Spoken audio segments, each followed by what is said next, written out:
Alright, this is Ubaid on behalf of V Electronics, and in this video we're going to be talking about the IS curve. Okay, more specifically, the investment and savings curve. Alright, so you have IS, which stands for investment and savings.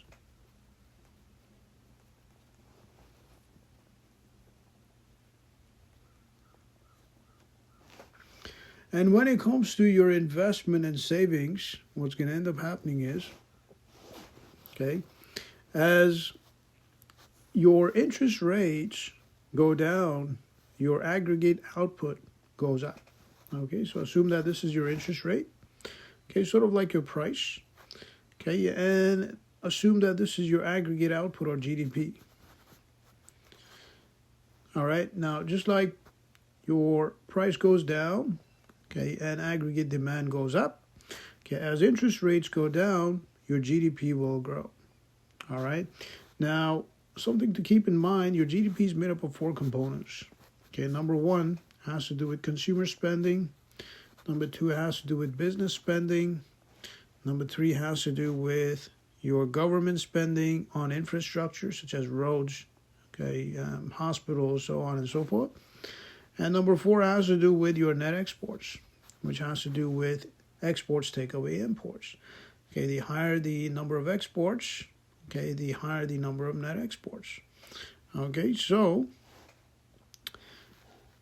all these components are directly proportional to your GDP, which means if they grow, so does your GDP. Now, when the interest rates go up, okay, what's going to happen is consumers are going to spend less, businesses are going to spend less, okay, so on and so forth, as a result of which your GDP will shrink. Okay, and you can see this on the IS curve.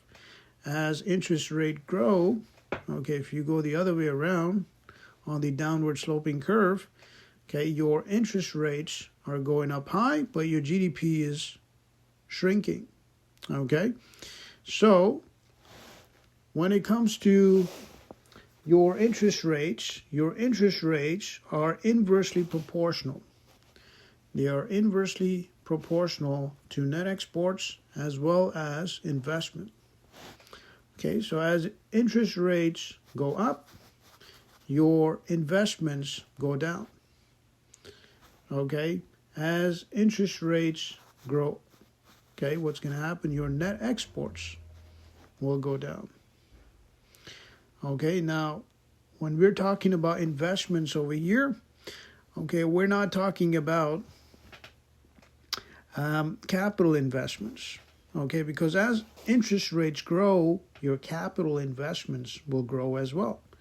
Okay, not to mention that foreign investors will also invest in domestic banks, okay, banks within the country. Why? Because they're getting more out of their money. Okay, which means as interest rates grow, okay, your foreign investment in capital will grow. And because foreign investment in capital grows, your domestic currency, your currency will grow as well. Okay, so as foreign investment in capital grows, domestic currency grows as well. And because this domestic currency grows, okay, what's going to end up happening is, okay, your exports, okay, your exports will be stronger than your imports. Okay, this is if the domestic currency shrinks. If the domestic currency grows, okay, what's going to end up happening? You have a stronger currency, which means you can buy more from countries that have a weaker currency, as a result of which your net exports will shrink.